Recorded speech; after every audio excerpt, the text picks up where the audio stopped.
कि पुलिस ने गोली क्यों मार दी। अगर पुलिस गोली ना मारी तो क्या पुलिस गोली खाए? क्योंकि 9 साल में लोग भूल गए हैं दंगा कैसे होता था। कभी कभी रिहर्सल करवाने पड़ते हैं। अगर उस अपराधी को गोली चलाने की स्वतंत्रता है तो पुलिस के पास भी हमने इसलिए पिस्तौल दी है कि वह भी उसके सामने उसका मुकाबला करे। 2012 से लेकर के 2017 के बीच में 900 से अधिक दंगे हुए थे। अनुमान कर लीजिए, कोई सिटी ऐसी नहीं थी जहां कर्फ्यू का दौर उस सिटी के अंदर न गुजरी हो। कोई उद्यमी, कोई चिकित्सक, कोई व्यापारी ऐसा नहीं रहा होगा जिसने गुंडा टैक्स न दिया हो इस दौर में। अराजकता चरम पर थी। यहां का युवा पलायन करता था। सरकार के पास कोई पॉलिसी नहीं थी। परिणाम क्या था? जब सुरक्षा नहीं होगी, जो पहले से उद्यम थे वह भी यहां से प्लान कर रहे थे। जैसे तैसे वे भागने के लिए मजबूर थे। यहां पे सब जुनेजा जी अपनी बात को कह रहे थे, यह उनकी अपनी पीड़ा थी, जहां उनका बचपन बीता। उस धरती को छोड़ना उनके लिए अत्यंत कठिन रहा होगा, लेकिन उनकी मजबूरी थी कि उन्हें अपनी सुरक्षा भी चाहिए थी। और केवल एक जुनेजा जी की बात नहीं थी, ये उत्तर प्रदेश के हर उद्यमी की, हर व्यापारी की, हर उस व्यक्ति की पीड़ा है जिसने उस दौर को देखा है। 2003 से लेकर के 2017 के बीच के उस दौर को देखा है, जब व्यापक कर्फ्यू में अपहरण के लिए यहां पर अपहरण होते थे, फिरौती वसूली करने के लिए।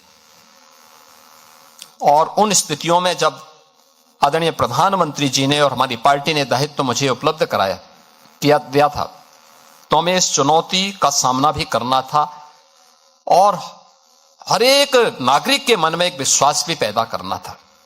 स्वाभाविक रूप से यह हम पिक एंड चूज से नहीं कर सकते थे। हम लोगों ने तय किया भाई जीरो टॉलरेंस फिर सब पे बराबर लागू होगा।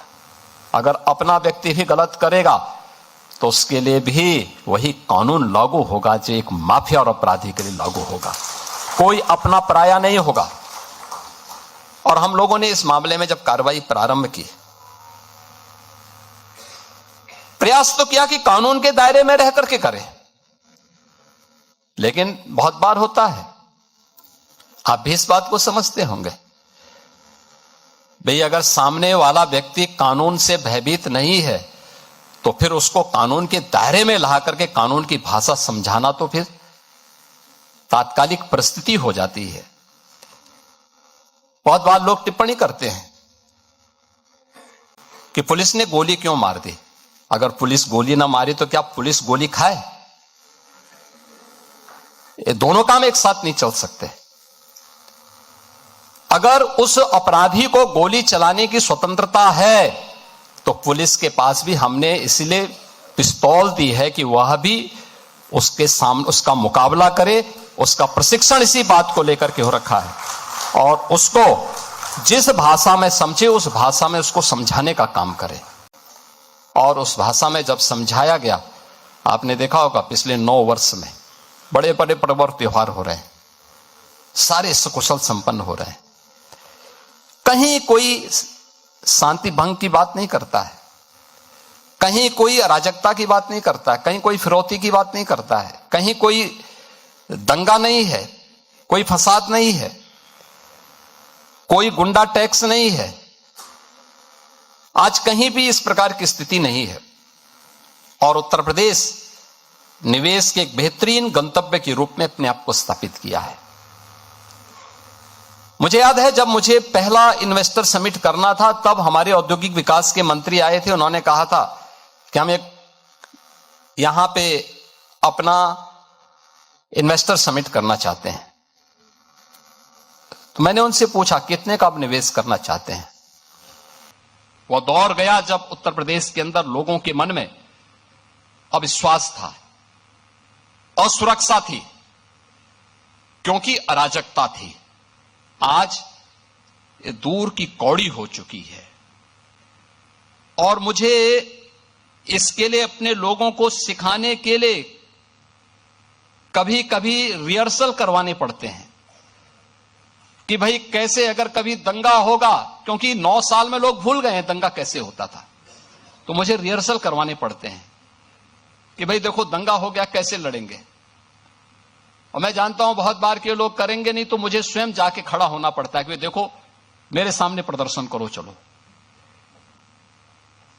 तो वह स्थिति है।